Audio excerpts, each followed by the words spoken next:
സ്ത്രീത്വത്തെ അപമാനിച്ചെന്ന പേരിൽ ഇടുക്കി പെരുന്തൊട്ടി സ്വദേശി ജോസി ജോസഫിനെതിരെ എടുത്ത കേസ് വ്യാജമാണെന്ന് കണ്ടെത്തിയിട്ടും കേസ് ഒഴിവാക്കാൻ നടപടിയില്ല.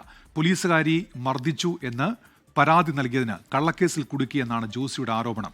ജോസിക്കെതിരെ തങ്കമണി പോലീസിൽ നൽകിയ പരാതി വ്യാജമാണെന്ന് കാൽവരി മൗണ്ട് സ്വദേശി രഞ്ജിനി എഴുതി നൽകിയിരുന്നു. നേരായിട്ടുള്ള അന്വേഷണം നടക്കണം, സത്യം പുറത്തു വരണം. ഈ സംഭവം എല്ലാം കാണിച്ചുകൊണ്ട് എൻ്റെ നാട്ടിൽ കൊണ്ട് ഇവർ മുഴുവൻ നോട്ടീസ് ഇട്ടായിരുന്നു. ഒരു 500-ഓളം കോപ്പികൾ എൻ്റെ നാട്ടിലിട്ടായിരുന്നു. അപ്പം നാട്ടുകാരറിഞ്ഞു, വീട്ടുകാരറിഞ്ഞു, അങ്ങനെയൊക്കെയുള്ള കാര്യങ്ങളുണ്ടായി. എനിക്കിപ്പോൾ മാനസിക ബുദ്ധിമുട്ടുണ്ടായിരുന്നു. കാരണം എൻ്റെ വൈഫ് പുറത്താണ്. അപ്പം ഞാൻ അങ്ങോട്ട് പോകാനുള്ള കാര്യങ്ങളൊക്കെ ആയിട്ട് നിൽക്കുമായിരുന്നു. പക്ഷെ ഇനി ഈ കേസ് തീരാതെ എനിക്ക് പോക്ക് നടക്കത്തില്ല. എൻ്റെ വീട്ടിലൊരു കൊച്ചും മമ്മി മാത്രമേ ഉള്ളൂ. പപ്പ മരിച്ചുപോയി. അപ്പം പപ്പ ഉണ്ടാക്കിയേക്കുന്ന ഒരു മാന്യത മര്യാദ ഉണ്ടായിരുന്നു. പക്ഷേ അത് ഞാനായിട്ട് തകർത്ത് കളഞ്ഞു എന്നാണ് ബന്ധുക്കാരുടെയും നാട്ടുകാരുടെയും എല്ലാവരും ആക്ഷേപം. രാഹുൽ വിജയനുണ്ട് ഇപ്പോൾ കട്ടപ്പനയിൽ നിന്ന്. രാഹുൽ, എന്താണ് ഇപ്പോൾ ഉയർന്ന ഈ പരാതി? രാഹുൽ,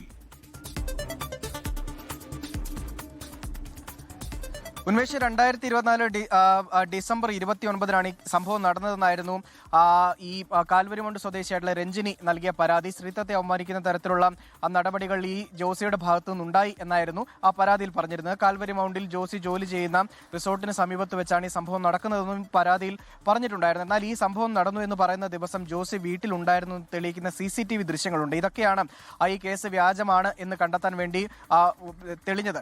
മാത്രമല്ല, ഈ തങ്കമണി പോലീസിലാണ് ഈ രഞ്ജിനി പരാതി നൽകിയത്. ഈ പരാതി വ്യാജമാണെന്ന് കാട്ടി ഈ ജോസി ജില്ലാ പോലീസ് മേധാവിക്ക് പരാതി നൽകിയിരുന്നു. അതിന്റെ അടിസ്ഥാനത്തിൽ കട്ടപ്പന ഡിവൈഎസ്പിയുടെ അന്വേഷണത്തിൽ തങ്കമണി CI കേസ് അന്വേഷിച്ചത് ഏകപക്ഷീയമായാണെന്ന് കണ്ടെത്തിയിരുന്നു. മാത്രമല്ല, ഇത് വ്യാജ പരാതിയാണെന്ന് തെളിഞ്ഞതുമാണ്. ആ സമയം കൊണ്ട് തന്നെ ഈ ജോസിക്കെതിരെ എടുത്ത കേസിൽ കുറ്റപത്രം സമർപ്പിക്കുന്ന ഒരു നടപടി ഉണ്ടായിരുന്നു. അതുകൊണ്ട് തന്നെ ഈ കേസ് ഇനി ഏതെങ്കിലും വിധത്തിൽ മാറിപ്പോകണമെങ്കിൽ കോടതിയുടെ നിർദ്ദേശം ഉണ്ടായെങ്കിൽ മാത്രമേ കഴിയുള്ളൂ. നിലവിൽ അത്തരം ഒരു സ്റ്റാറ്റസിലാണ് നിൽക്കുന്നത്.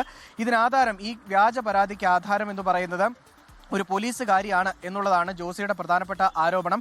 ഈ കാൽവരി മൗണ്ട് സ്വദേശി തന്നെയായിട്ടുള്ള മിനിക്കുട്ടി എന്ന് പറയുന്ന പോലീസുകാരി വഴി തർക്കവുമായി ബന്ധപ്പെട്ടൊരു പ്രശ്നത്തിൽ ഈ ജോസിയെ മർദ്ദിച്ചിരുന്നു. അതിൽ ജില്ലാ പോലീസ് മേധാവിക്ക് ഈ ജോസി ആദ്യം ഒരു പരാതി കൊടുത്തിരുന്നു. അതിന്റെ അടിസ്ഥാനത്തിൽ ഈ മിനിക്കുട്ടിയെ സ്ഥലം മാറ്റുന്ന അടക്കമുള്ള നടപടി ഉണ്ടായിരുന്നു. അതിന്റെ വൈരാഗ്യത്തിൽ ഈ മിനിക്കുട്ടിയുടെ സുഹൃത്തായ രഞ്ജിനിയെ കൊണ്ട് വ്യാജ പരാതി കൊടുപ്പിക്കുകയായിരുന്നു എന്നുള്ളതാണ് പ്രധാനമായും ഈ ജോസി മുന്നോട്ട് വയ്ക്കുന്ന ആരോപണം. അതേറെക്കുറെ തെളിഞ്ഞതുമാണ്. ഇതിലേറ്റവും പ്രധാനമായും ഈ ജോസിക്കെതിരെ ഇത്തരമൊരു പരാതിയുള്ള കാര്യം ഈ നാട്ടിൽ മുഴുവൻ അറിയിക്കുന്ന ഒരു നടപടി, അത് നോട്ടീസ് അടിച്ച് നാട് മുഴുവൻ അറിയിക്കുന്ന ഒരു നടപടി ഉണ്ടായി എന്നുള്ളതാണ്. അത് വലിയ തരത്തിലുള്ള മാനസിക ബുദ്ധിമുട്ട് ഈ ജോസിക്ക് ഉണ്ടാക്കി കൊടുത്തു. മാത്രമല്ല, വീട്ടിലും നാട്ടിലുമൊക്കെ വലിയ ചീത്തപ്പേരുണ്ടാകുന്ന ഒരു നടപടിയാണ് ഉണ്ടായത്. തന്റെ ഭാര്യയുടെയും മക്കളുടെയും അമ്മയുടെയും ഒക്കെ മുഖത്തും പോലും നോക്കാൻ പറ്റാത്ത വിധത്തിലേക്ക് കാര്യങ്ങൾ എത്തിച്ചു ഇത്തരം ഒരു വ്യാജ പരാതി എന്നാണ് പറഞ്ഞിരുന്നത്. എന്തായാലും നിലവിൽ ഈ കേസ് ഒഴിവാക്കുന്നതിനുള്ള നടപടി അതിങ്ങനെ നീണ്ടുപോവുകയാണ്. ആ ചെറുപ്പക്കാരനുണ്ടായ ബുദ്ധിമുട്ട് അത് വലുതായി തന്നെ തുടരുകയുമാണ്. ശരി, രാഹുൽ വിജയനാണ് വിവരങ്ങൾ നൽകിയത്. ലോകത്തെവിടെയായാലും ഏത് സമയത്തും 24 വാർത്തകളും ഓഗ്മെന്റഡ് റിയാലിറ്റി പാക്കേജുകളും എക്സ്പ്ലെയിനറുകളും വിശദമായി കാണാൻ ഞങ്ങളുടെ YouTube ചാനൽ നിങ്ങൾക്ക് സബ്സ്ക്രൈബ് ചെയ്യാം.